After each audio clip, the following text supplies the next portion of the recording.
نحمده ونصلي على رسوله الكريم اعوذ باللہ من الشیطان الرجیم بسم اللہ الرحمن الرحیم۔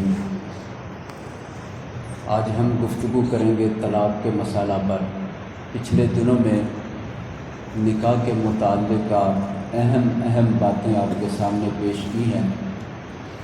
آج طلاق کے حوالے سے سب سے بنیادی بات، کیونکہ ہمارے معاشرے میں طلاق کو معمولی سمجھ کر بہت جلدی استعمال کر لیا جاتا ہے، بہت جلدی اس لفظ کو استعمال کیا جاتا ہے۔ نبی رحمت صلی اللہ علیہ وسلم نے ارشاد فرمایا، اللہ تعالیٰ کے ہاں سب ناپسندیدہ کام میں سے ناپسندیدہ کام جسے حلال قرار دیا وہ طلاق ہے۔ ان ابغض الحلال الی اللہ الطلاق۔ حلال تو اللہ نے کر دی ہے کہ مجبوری میں، بے بسی میں آخری حربہ، آخری رستہ وہ طلاق کا ہے، لیکن اللہ تعالیٰ کو پسند نہیں۔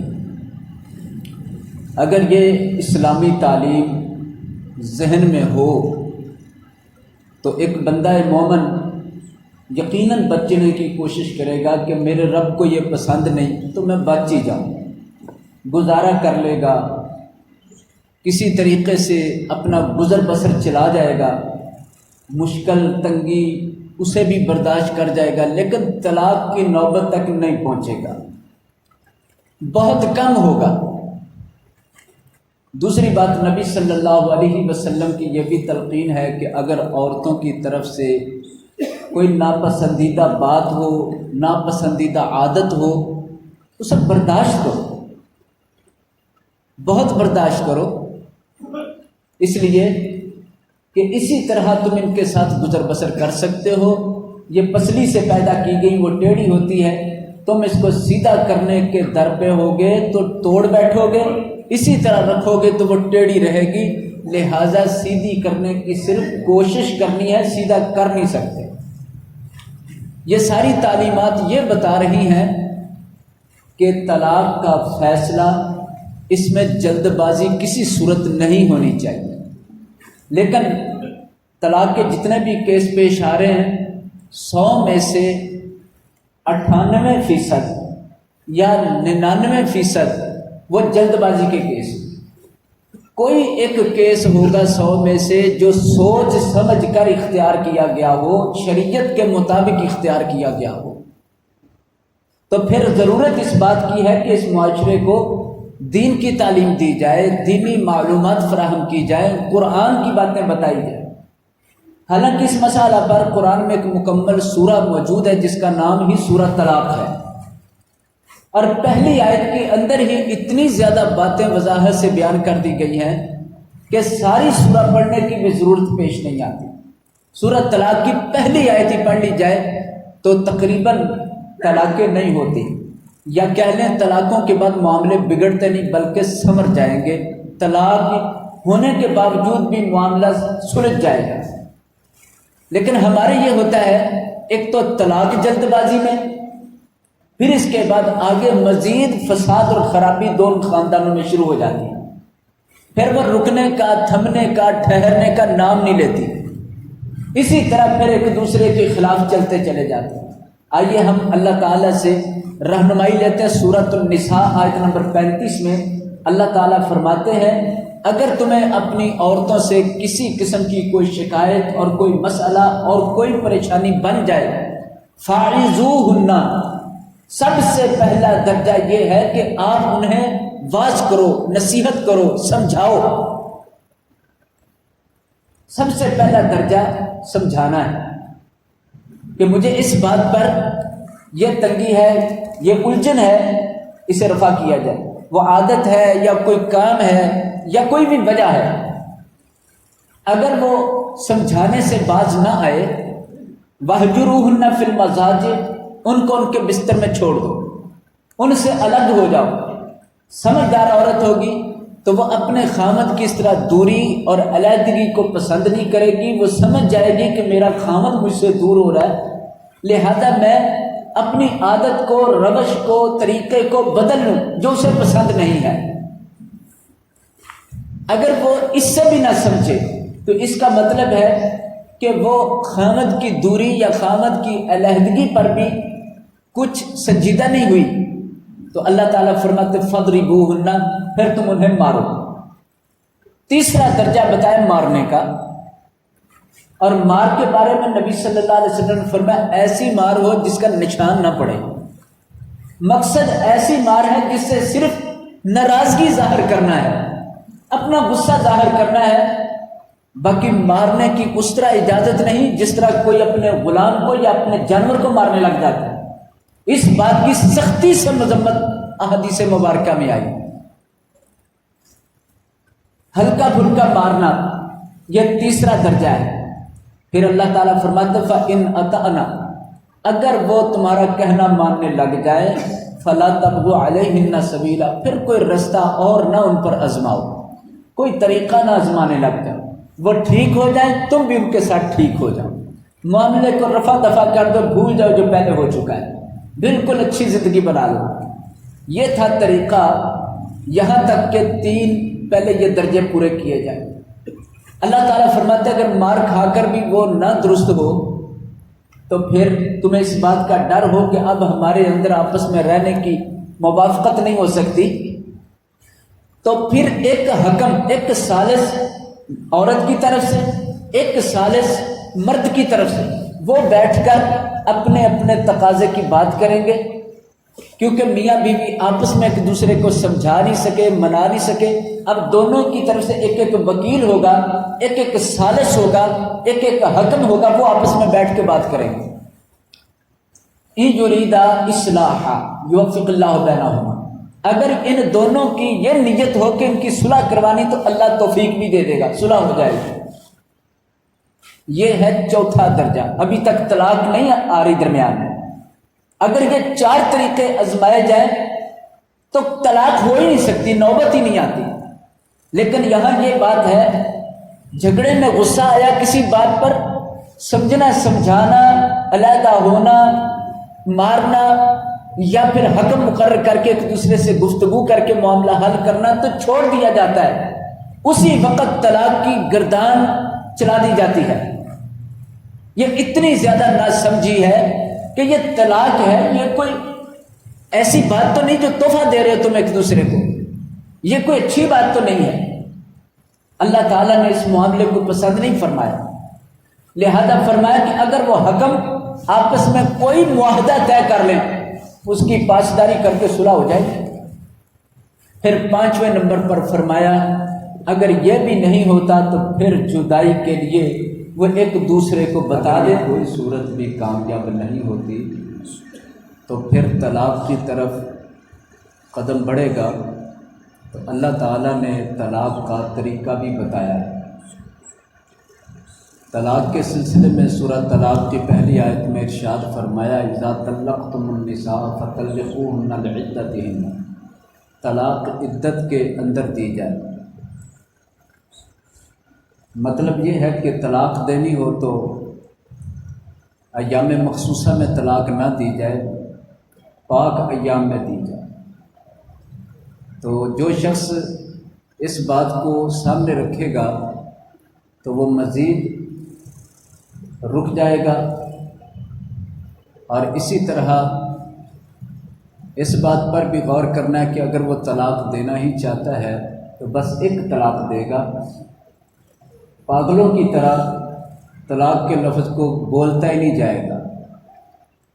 غصے میں انسان پاگل ہو جاتا ہے، پھر افسوس کرنے لگ جاتا ہے کہ میں نے یہ کیا کر لیا۔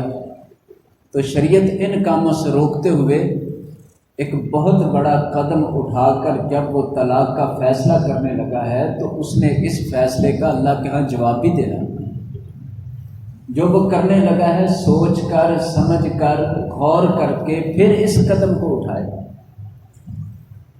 طلاق اس نے دینی ہے تو پہلے وہ خیال کرے گا کہ پاک دنوں میں طلاق دے، پھر وہ اس بات کا خیال کرے گا کہ میں نے صرف ایک طلاق دینی ہے، پھر اس کے بعد اللہ تعالیٰ کی طرف سے 3 مہینے عدت ہے کہ اگر اس کے اندر رجوع کرنا چاہتے ہیں، صلح کرنا چاہتے ہیں تو صلح کریں۔ اور طلاق سے پہلے بھی اللہ تعالیٰ صلح کروانا چاہتے تھے، طلاق کے بعد بھی اللہ تعالیٰ 3 مہینے دیتے کہ صلح ہو جائے۔ اللہ تعالیٰ کو صلح پسند ہے۔ کوئی گھر ایسا نہیں ہوگا جہاں میاں بیوی کا آپس میں کچھ نہ کچھ اختلاف نہ ہوتا ہو۔ ہر گھر میں اختلاف تو ہو ہی جاتا ہے، لیکن جب اختلافات سنگینی اختیار کریں، اختلافات بڑے ہو جائیں، جو جدائی کا باعث بننے لگے، تو پھر اللہ تعالیٰ نے ان کو سمیٹنے کا حکم دیا ہے کہ کسی طرح سمیٹ لو، نہیں سمٹ رہے طلاق ہو جائے، طلاق ہو جائے تو پھر بھی سمیٹنے کے لیے 3 ماہ کا وقت دیا ہے کہ 3 ماہ ابھی بھی غور کر لو۔ ان 3 مہینوں کے اندر اگر دونوں میں کوئی بات بن جاتی ہے، میاں اور بیوی دونوں غور کریں گے، یہ وقت ہے سوچنے کا دیا گیا۔ اگر کوئی بات بن جاتی ہے تو پھر بھی دوبارہ ان کو میاں بیوی بننے کا موقع دیا جاتا ہے، بغیر کسی نئے نکاح کے، بغیر کسی فدیہ کے، بغیر کسی جرمانہ کے، بغیر کسی کفارہ کے، وہ دوبارہ پھر اپنی زندگی کا اکٹھے آغاز کر سکتے ہیں، اس شرط پر کہ اللہ کی حدیں قائم رکھیں گے، اللہ کی حدوں کو نہیں توڑیں گے، طلاق والے معاملے کی طرف اب قدم نہیں بڑھیں گے، اب ایسی نوبت نہیں آئے گی۔ تو اللہ کی حدوں کو قائم رکھنے کی شرط پر پھر اکٹھے رہ سکتے۔ ہمارے معاشرے میں المیہ یہ ہے کہ طلاق کے معاملے میں الجھے ہوئے لوگوں کو اور الجھایا جاتا ہے، اور طلاق کے معاملے میں خوشی کس کو ہوتی ہے؟ طلاق مؤثر کون کروانا چاہتا ہے؟ طلاق پر پکا کون کرنا چاہتا ہے؟ جو بدخواہ ہوگا، برا سوچنے والا ہوگا۔ نبی صلی اللہ علیہ وسلم نے فرمایا شیطان کو سب سے زیادہ خوشی اس وقت ہوتی ہے جب میاں بیوی میں جھگڑا لڑائی ہو کر طلاق ہوتی ہے۔ آپ صلی اللہ علیہ وسلم نے اس کی خوشی کا عالم اس طرح بیان فرمایا کہ ہر شام بڑا شیطان اپنے علاقے کے تمام شیطانوں کو جمع کر کے پوچھتا ہے آج کون سا کام کیا۔ ہر کوئی اپنی کارگزاری بتاتا ہے، میں نے یہ کیا، میں نے وہ کیا، میں نے وہ کروایا، وہ گناہ۔ وہ خوش نہیں ہو رہا، وہ سمجھتا ہے یہ چھوٹے چھوٹے گناہ تم نے کروائے لوگوں سے۔ آخر ایک شیطان کہتا ہے کہ میں نے میاں بیوی کے درمیان لڑائی کروائی، حتیٰ کہ میں نے ان کو الگ ہی کروا دیا، طلاق کروا دیا۔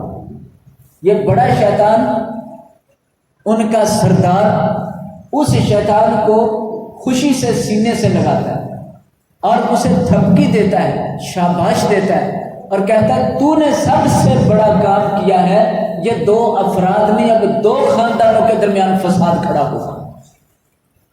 شیطان کا کردار ادا کرنے والے لوگ ایسے رشتے کو توڑنے میں مدد کرتے ہیں یا مشورہ دیتے ہیں جو اللہ کے نام پر ایک رشتہ بنا ہے۔ ایک کام ہی اللہ کے نام پر ہوا ہے، اللہ کے نام پر 2 افراد کو ایک رشتے میں باندھا گیا ہے تو وہ بندھن توڑ رہا ہے۔ لہذا طلاق ہو بھی جائے تو اس میں اللہ تعالیٰ کی چاہت یہ ہے کہ پھر صلح ہو۔ اچھا، اب اس طلاق کے بعد سب سے بڑا کردار رشتہ دار ادا کرتے ہیں کہ ان کی اب صلح نہ ہو۔ بعض رشتہ دار اور بعض اچھے ہوتے ہیں، ہمدرد ہوتے ہیں، خیر خواہ ہوتے ہیں، خصوصاً وہ دینی تعلیم کے ساتھ پھر وہ صلح چاہتے ہیں، جو اللہ چاہتا ہے اس کا رسول چاہتا ہے وہ کام کرنا چاہتے ہیں۔ اب کئی لوگ پچھلے عیب نکال کے کہیں گے یہ ایسے تھے، فلاں موقع پر ایسا کیا، فلاں، ادھر والے بھی عیب گننا شروع ہو جاتے ہیں۔ بھائی طلاق کے بعد 3 مہینے تو غور و خوض کا وقت ملا ہے کہ صلح کے لیے سوچ لو، لیکن وہ لڑائی کا سوچنے لگ جاتے ہیں۔ لڑکی والے وہ بھی اس بات پر بضد ہو جاتے ہیں، غصیلے ہو جاتے ہیں، ناراض ہو جاتے ہیں اور بات سننا پسند نہیں کرتے، بلکہ لڑائی کی فل تیاری کر لیتے ہیں۔ اور لڑکے والے بھی یہی کچھ کرتے ہیں۔ اب صرف لڑکا لڑکی کا وہ اختلاف نہیں رہا، ان کے رشتہ دار بھی آپس میں ایک دوسرے کے دشمن ہو جاتے ہیں، اور پھر اس کے بعد ایک دوسرے پر الزامات، ایک دوسرے پر تہمتیں، ایک دوسرے کے اوپر کئی قسم کے چوری ڈاکے کی ڈال دینے الزام، اور پھر کہنا انہوں نے اتنا کھا لیا، انہوں نے اتنا لے لیا، پھر ایک دوسرے کی فہرستیں تیار کی جاتی ہیں، اور پھر تھانے میں، پھر عدالتوں میں نہ جانے کہاں کہاں کا کیا معاملہ کدھر کو کدھر نکل جاتا ہے۔ یہ زندگی ان کاموں کے لیے نہیں دی گئی، یہ زندگی مختصر ہے، اتنا وقت نہیں ہے کہ اس کے اندر ان چیزوں کے اندر اپنا وقت صرف کیا جائے۔ یہ زندگی تو اس لیے اللہ تعالیٰ نے عطا فرمائی ہے کہ تم دنیا کے ان جھنجھٹوں سے نکل کر اللہ کی فرما برداری کرو، اللہ کو یاد کرو، نیکی کے کام کرو، اچھائی کے کام کرو۔ اللہ تعالیٰ نے تو اس مقصد کے لیے انسان کو ذہنی طور پر دباؤ سے آزاد کر رکھا ہے، لیکن بندہ خود ٹینشنیں لیتا ہے، خود پریشانیاں لیتا ہے، خود اپنے دماغ کے اوپر بوجھ ڈال لیتا ہے، پھر کچھ کرنے کے قابل نہیں رہتا سوائے دشمنی کی آگ کے اندر، حسد کی آگ کے اندر جلنے کے، اور وہ پھر کتنی دیر ساری زندگی تک یہ دل کے اندر سے کینہ، بغض اور نفرت جاتی نہیں۔ تو پھر اگر ایک طلاق کی جو 3 مہینے مدت ہے، پہلا مہینہ نہیں تو دوسرا، دوسرا نہیں تیسرا، اگر کوئی کوشش کی جائے تو 100 میں سے تقریباً 90% کی صلح ہو ہی جاتی ہے۔ وہ 10% کچھ جینوئن مسئلے ہوں گے جو بڑے ہی سنگین، خطرناک، جن کی وجہ سے آپس میں اکٹھا نہیں رہا جا سکتا، ایسے معاملے بھی ہوتے ہیں جن کی وجہ پر آپس میں اکٹھا نہیں رہا جا سکتا، علیحدگی ہی بہتر ہوتی، لیکن 90% ایسے ہوتے ہیں جو لوگوں کی جلد بازی، لوگوں کا غصہ، لوگوں کی جہالت اور بغیر کسی وجہ کے اختلاف اور جھگڑا بنا ہوتا ہے۔ اللہ تعالیٰ نے 3 مہینے صلح کے رکھے۔ اللہ صلح چاہتا ہے، جھگڑے سے پہلے بھی، طلاق سے پہلے بھی، اور طلاق کے بعد بھی اللہ تعالیٰ یہی چاہتا ہے صلح ہو جائے۔ یہاں ایک چھوٹا سا واقعہ، ایک صحابی تھے معقل بن یسار رضی اللہ تعالیٰ عنہ، ان کی بہن کو ان کے بہنوئی نے طلاق دے دی۔ وہ 3 مہینے انتظار کرتے رہے کہ صلح ہو جائے، کوشش کی، صلح نہیں کی اس نے۔ چلو عدت پوری ہوگی، عدت کے بعد نکاح طلاق مؤثر ہو جاتی ہے۔ اس کے بعد معقل بن یسار نے سوچا کہ کوئی رشتہ نہیں ملتا تو میں پھر ادھر ہی کر لیتا ہوں۔ لڑکی والے بھی ابھی بیٹھے ہوئے تھے، ان کا بھی نہیں ہوا تھا۔ انہوں نے پیغام بھیجا کہ عدت تو چلو گزر گئی ہے، نیا نکاح کرنے کی تو اجازت ہے، 1 ہی طلاق دی تھی نا، تو یہ 3 طلاقیں دینا بھی غلط ہے، اکٹھے 3 بولتے، ہوتی وہ ایک ہی ہے۔ ایک فیصلے کو بندہ 3 بار بولے تو 3 تو نہیں ہو جاتے نا، تو وہ فیصلہ تو 1 ہی تھا جو اس نے کر دیا۔ بہرحال اب انہوں نے کہا کہ میں نے جو طلاق دی تھی، اب اس کے بعد ہم چاہتے ہیں اکٹھے نکاح کر کے رہ۔ لڑکی کا بھائی کہنے لگا اللہ کی قسم اب میں یہ نکاح نہیں ہونے دوں گا، پہلے ہم نے منتیں کی، منایا، اب نہیں مانے، اب میں نے نہیں ہونے دینا۔ وہ خاموش ہو گئے۔ لڑکی بھی راضی تھی کہ ادھر ہی میرا دوبارہ ہو جائے، لڑکا بھی راضی ہے، لیکن اب جو رشتہ دار ہیں وہ نہیں مان رہے۔ اللہ تعالیٰ نے آیتیں نازل فرمائی، وہ لوگ جو پہلے سابقہ میاں بیوی کے راضی ہونے کے بعد ان کے اندر رکاوٹ بنتے ہیں، ایسے لوگوں کو کوئی حق حاصل نہیں کہ وہ ان کے نکاح کے اندر رکاوٹ بنے۔ اگر وہ راضی ہیں تو ان کو نکاح کرنے دو اور پیچھے ہٹ جاؤ۔ یہ آیت سننی تھی، معقل بن یسار نے جو قسم کھائی تھی میں نکاح نہیں ہونے دوں گا، وہ سچے مومن تھے، قرآن کی آیت سن کر کہنے لگے میں اپنی قسم کا کفارہ دے دوں گا، میرے رب نے جو فرمایا وہی کروں گا، اپنی بہن کا نکاح اس کے ساتھ دوبارہ کر۔ آج ایسی صورتحال نہیں ہے کہ لوگ اپنی اپنی ضد آیت سن کر چھوڑ دیں یا حدیث سن کر چھوڑ دیں، یا اپنے فائدے اور اپنے معاملے کی اچھائی، شیطان والی ایک ضد اور غصہ جو ہے اسے چھوڑنا گوارا نہیں کرتے۔